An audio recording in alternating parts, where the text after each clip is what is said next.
I was all ready to enjoy my birthday with my boyfriend, but instead, he and our friends thought it would be hilarious to stage a fake cheating prank to kick off the day. I, 27 male, met my, probably soon-to-be ex-boyfriend Alex, 29 male, 2 years ago through a mutual friend of ours. I never expected he'd be interested in me because, when I first met him, he had only ever been with women. He came out as bisexual to me and our friends not too long after that, and that same night, he hinted that he was into me. We got to know each other more and it eventually turned into the two of us dating. He's genuinely a sweet and awesome guy, quite introverted but has a big heart and a real geek about the things he likes. I thought he'd be the one I would be marrying and all that, but I'm thinking that's not going to happen anymore. Last Monday was my birthday, and I went home early from work so that Alex and I can go out and enjoy ourselves. I told him earlier that day that I would go home early. When I opened the door, I was greeted by him laying on our couch, while a woman I didn't know was on top of him. They were fully clothed by the way. I was basically paralyzed and couldn't react at all. He eventually saw me and had a surprised look on his face, but he also looked like he was trying to hold his laugh in. The woman also looked like she was about to laugh as well. I also started to hear chatter from the kitchen and in our bedroom. Alex then shouted, "You guys can come out." And so our friends came out of our bedroom and kitchen, holding gifts, party poppers, and a cake. I guess them shouting it's a prank. Happy birthday. While turning the party poppers on snapped me back to reality because after they said that, I just quietly turned around and left. I didn't see their reactions when I did that, but I could hear them saying "oh crap" and "wait," and some other things I can't remember. When I heard them try to follow me, I walked even quicker until I reached my car and drove away. While driving, my phone started to get bombarded by texts, calls, and messages from my boyfriend and our friends. When it got too distracting, I just turned off my phone and went to a hotel that's far enough from my place. By the time I got to my hotel room, I just started sobbing on the floor. I think I blacked out from crying because when I woke up, it was already sunny outside.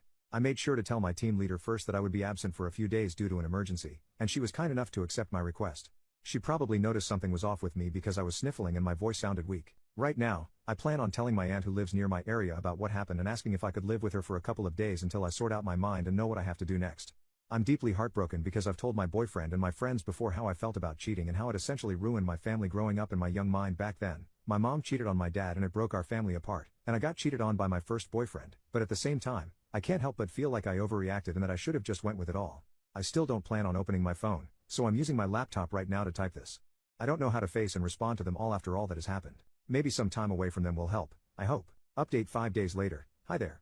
I'm sorry it took me a while to post an update. I've been busy and I also got back to working 2 days ago, so I don't really have that much free time on me anymore.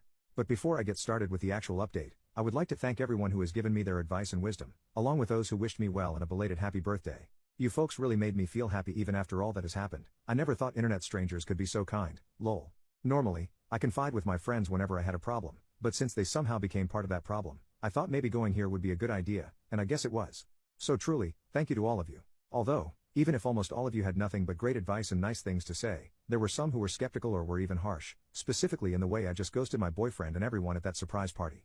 Truth be told, I could have done something more mature as some would say, but really, in that moment, all I could think was remove myself from that situation because I wouldn't know what I would do if I fell back to my old self. For context, I found out my mom was cheating on my dad at 14 years old. I got home from school early and found that the house was empty. I went upstairs to go to my room, but as I got nearer to my parents' room, I heard these faint sounds of lovemaking, and it didn't help that the door to the room was slightly opened. Curiosity got the best of me and I decided to take a peek inside, and there she was, my own mom cheating on my dad with his coworker. I felt like I was going to be sick, like it was some sort of nightmare. I froze there for a few seconds before my dad's coworker noticed me and immediately alerted my mom that I was watching them. When my mom finally realized what happened, she started calling me out and tried to follow me, but I got to run to my room and locked it before she could catch me. My mom was frantically calling out my name and knocking hard on the door, but all I could do was cry. The realization that the person I was calling my mom wasn't the person I thought she was hit me like a ton of bricks because I used to adore my mom. She was always around while my dad was working full-time, which made me resent my dad because he was never around. I remember hiding under my bedsheets and eventually falling asleep. I was woken up by my dad knocking on my door and calling me to come out. I had to comply, of course, and when I opened my door, my father was standing in front of me, with my mom behind him. He gave me a tight hug and asked me about the guys who bullied me while I was walking home from school, and I was confused when he mentioned that, but then I saw my mom looking mad at me and basically telling me through her face that I should go along with it. As much as I hated it, I went along with it because I didn't want to hurt my dad. Since then, I've decided to fully ignore my mom unless it was for a chore or something important, and when I moved out at 18, I made sure to go no contact on her and only talk to her when my dad wanted me to. My mom and dad eventually divorced after I moved out. Turns out, he always knew but didn't want to do anything about it until I moved out because he didn't want me to live in a household riddled with arguments and stress brought upon by divorcing couples. It didn't really work, but I appreciate my dad for still looking out for me even if he was hurting. Then, when I was 19, I got into my first ever relationship. We had a pretty nice start and we were each other's firsts. But, when I found out he was cheating on me, things got really ugly.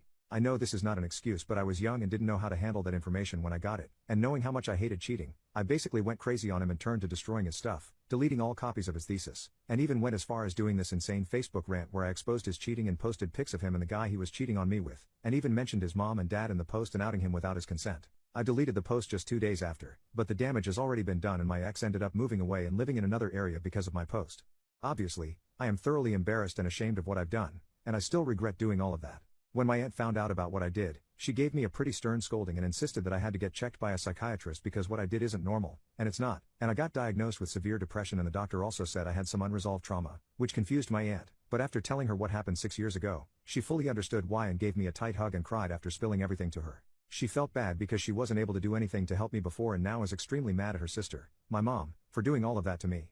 Ever since then, my aunt has helped me get the therapy and meds that I needed, and essentially turned into my mother figure. My ex and I don't talk much these days, but we have made amends and are on good terms now. Now that all of this stuff from my past has been finally laid out, for those wondering why I did what I did, here's the actual update. After I submitted my original post, I packed my things that night and prepared to go to my aunt's house, which wasn't that far but still a bit of a drive nonetheless. When I finally got there, she was incredibly welcoming and I thanked her for allowing me to stay in her house even just for a little while. She gave me a tight hug and told me I was always welcome and that she will be there to help me when I need her too. She eventually led me to the spare bedroom that they have in their house and helped me unpack my stuff. She is honestly such an incredible woman and I love her so much. She's basically the mom I've always wanted. Once I was done unpacking, I was again confronted by the fact that I haven't opened my phone for quite some time now. I've avoided it for so long that I didn't think I could open it again, but I knew I had to. The moment my phone booted up, hundreds upon hundreds of texts, chats, and missed calls popped up on my screen. Even if I was still hesitant, I decided to open my chats and looked at our friend group's chat first.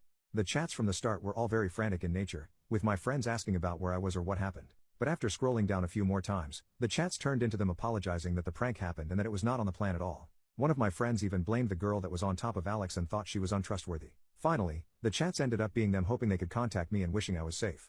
I guess they knew I just read their chats because as soon as I was done back reading, my friends immediately knew I was online and asked how I was doing and where I was.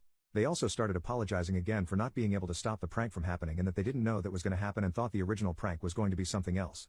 At this point, I was thoroughly confused because they seemed happy enough to be there during that night, but I knew I had to apologize to them first for ghosting them and asking their side of the story first before speaking about what had happened. Essentially, they were simply planning a surprise birthday party for me with Alex in a group chat that didn't include me. Then, my boyfriend added a few more people into the group chat, saying that they were college friends of his and he wanted them to be a part of the surprise party too since they also wanted to meet and get to know me better. As a suggestion, one of my boyfriend's college friends pitched the idea of them pranking me. The plan was my boyfriend is going to be on the couch with a serial killer holding a bloody knife and fake stabbing my boyfriend while the killer was on top of him and while my boyfriend is bleeding everywhere. My boyfriend's college friends thought it would be funny to see my reaction, although my friends were initially skeptical. They reassured them that it would be harmless fun and that once my boyfriend and the friend who'll be acting as the killer got their desired reaction on camera, they can just tell me that it was all a prank and my friends and my boyfriend's other college friends would come out and surprise me with their gifts and stuff. My friends eventually agreed so as long as they don't drag out the prank and immediately reveal everything once they captured my reaction on camera. The day of my birthday comes and everything they've planned seems to be going smoothly, with them waiting for me. My boyfriend's college friends ushered everyone to hide while they set up the prank, and when it was done, they would hide too. When they finally heard my boyfriend say they can come out, they thought the prank was a success because I looked absolutely mortified, but they knew something was up when even after the prank was revealed, I was still looking shocked and almost teary-eyed even, until I finally turned around and left. They were understandably shook and confused, thinking the serial killer prank was too much, but knowing me, I wouldn't have minded it at all since I love scary movies and an avid horror enjoyer. That was then they realized that my boyfriend's female college friend was on top of my boyfriend, not wearing any serial killer costume and not holding any fake bloody knife. They then saw my boyfriend pushing his female college friend away from him and chasing after me. Some of them also tried to follow me, while some were asking what happened to the original plan. Even my boyfriend's other college friends were wondering why their female friend wasn't in costume, but she was just silent. After a few minutes, my boyfriend came back to our apartment looking distraught and crying. He then tells everyone that they should all go and proceeds to go to our bedroom. They wanted to ask him what happened but he shut the door before they could. His female college friend then followed him inside which really weirded them out, but after a while, they hear my boyfriend shouting at her, telling her to piss off. She then goes out the door on the verge of tears and leaves the apartment. They said everything happened so fast that they didn't know how to process all that has happened. Not too long after that though, they realized that I was missing and started calling and texting me, but I didn't respond to any of them. Eventually, I was unreachable, I turned off my phone, and decided they should just go home and wait for me to respond. My boyfriend's college friends apologized profusely to what has happened and didn't mean for any of this to happen, but they basically just ignored them. They then followed their retelling of their side with videos that they've recoded that prove their accounts, along with an apology and wishing that I was doing well. After my friends told me what happened on their point of view, I felt really terrible and apologized again for ghosting them and telling them that everything that happened was none of their fault. I told them that I would make it up to them soon, but they reassured me that they accept my apology and are just happy that I'm alive and well. They also pitched to have a late birthday celebration with me this weekend, and my boyfriend and his friends aren't included this time. I of course happily agreed and thanked them for being such great friends and that I really couldn't thank them enough for being such an awesome bunch of people. The morning of the next day, my aunt knocks on my door and wakes me up, telling me that I have a visitor downstairs. She looked a bit mad, so I can already tell who it was. It was my boyfriend Alex, carrying this beautiful bouquet of flowers and my favorite chocolates with him. Even if he looked amazing, his face was the complete opposite because he looked like he was crying for days. I asked him how he found out about where I was and told me that once I turned on my phone again, an app on my phone that we both have notified him of my whereabouts. It's basically an app that allows you and your trusted friends to share your locations in real time as long as you have an internet connection and your locations is on. I was a bit frustrated that he actually came here to my aunt's house, but nevertheless, he was already there, so might as well just hear him out on what he had to say. He basically reiterated what my friends told me, but he added in some more details that my friends didn't know about. Apparently, his old college friends reconnected with him after he lost touch with them after they graduated. They found his Facebook account through some searching and wanted to ask him about his life after all these years. They were especially happy when he told them that he currently has a boyfriend because they secretly knew he was bisexual but didn't want to make assumptions or make him feel weird about it. Alex eventually tells them about me, and he mentions that him and our friends are planning a secret birthday surprise for me and they immediately wanted to be a part of it. After they were added to the group chat, they started suggesting ideas on how to make the surprise much more fun, until their female friend, we'll call her Anna, suggested that they do a prank to surprise me. Alex's college friends were immediately on board because they saw TikToks of it and they thought it was really funny, but my friends were obviously skeptical. Eventually, they agreed what the prank is going to be and that the prank wouldn't take too long. Anna volunteered to be the serial killer since it was her idea, and they all went and did their parts of the surprise so that everything would be ready when my birthday comes.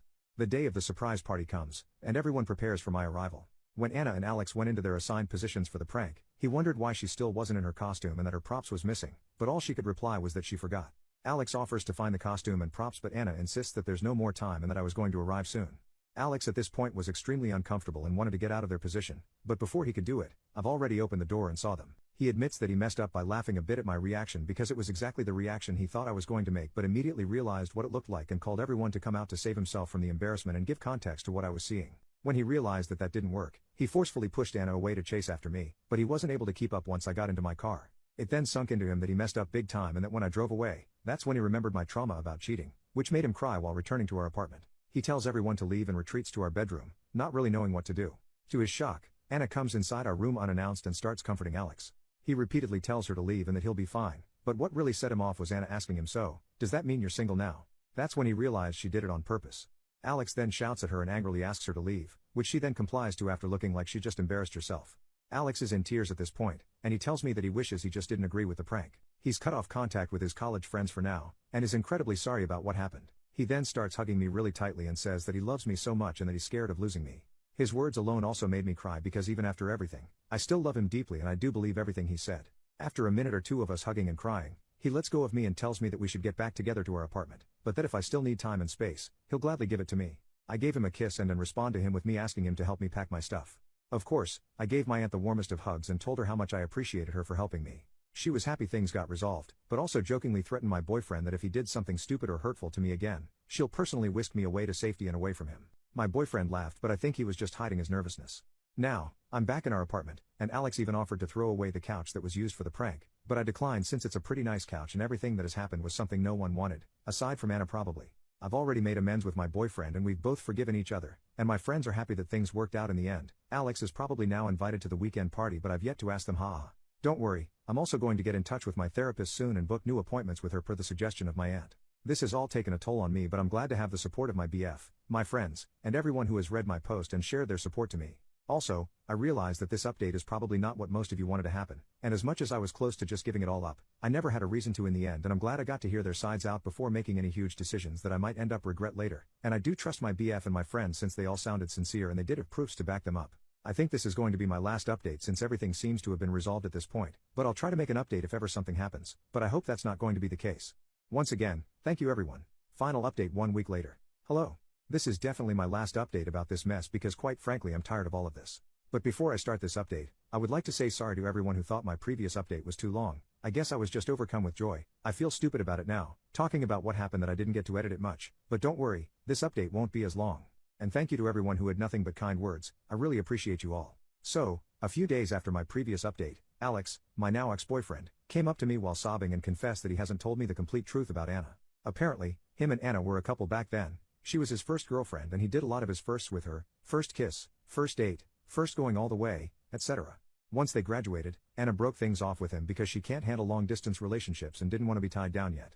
Anna breaking up with him caused him to go into a spiral and develop severe depression, along with self-harming tendencies, something he still goes to therapy for. It took a lot of work for him to get out of that hole and be a functioning human adult again, but things apparently didn't completely change for the better for him until he met me. As I quote, I was the light at the end of the tunnel that he desperately wanted to get out of. But, I guess ghosts from the past have their way of coming back to haunt you. A few weeks before my birthday, Alex's college friends found his Facebook and contacted him to reconnect. Things went well for them until he was added into their group chat that had Anna in it as well. As what he said, it definitely reignited some old feelings that he had, and it also didn't help that Anna was acting like nothing bad happened between the two of them. They agreed to meet to catch up, one thing led to another, until that one thing ended up being them making love every single day up until the birthday surprise lol. It only really hit him how much he messed up and realized that he was doing something incredibly shitty when he saw my devastated face after seeing Anna on top of him for the prank that they supposedly planned for me. According to him, he was trying to bring back those strong feelings and emotions that he once felt back when he was with Anna, but seeing me look ruined and distraught made him realize that what he had with me was incomparable to what him and Anna had, so I guess that's what led him to confess and be all remorseful. Of course, I had to hear him apologize and cry in front of me, and I did cry too, but I couldn't bear being around him anymore after hearing all of that. I then calmly told him that I accept his apology, but that I didn't want to be with him anymore and that I'd be leaving the apartment and sort things out once we're both in clearer states of mind. He didn't like that one bit and started sobbing like crazy and even went as far as hugging me incredibly tight just so that I wouldn't go. It was a struggle, but I eventually got out of his clutches by pushing him away hard enough. I ran as fast as I could, ironic, to get to my car and immediately headed to my aunt's house. When I got there, I just sobbed into my aunt's arms and felt incredibly weak. She probably understood why I was crying that much without asking me why, so she started consoling me until I was too tired to cry and slept. Yesterday, I got a call from a friend of Alex that he's in the hospital after being found unresponsive and full of cuts on his arms. I didn't want to go because I'm obviously still hurt about everything, but Alex doesn't have any family anywhere near him and I'm the only one who knows about his medical history and details, and technically his closest family, so I had to. When I got there, his arms were full of bandages and his face looked all puffy and red. Right now, I'm outside his hospital room, waiting for his doctors to give me an update or tell me anything or something that I should do. He also hasn't woken up yet, so I'm bracing myself for when he does. Truthfully, I do still love him very much, but what he did just made it clear for me that we're not meant to be together. I don't know what I'll do moving forward after all of this, but I'll just let the universe take the wheel for me at this point. I just wish things didn't end up this way.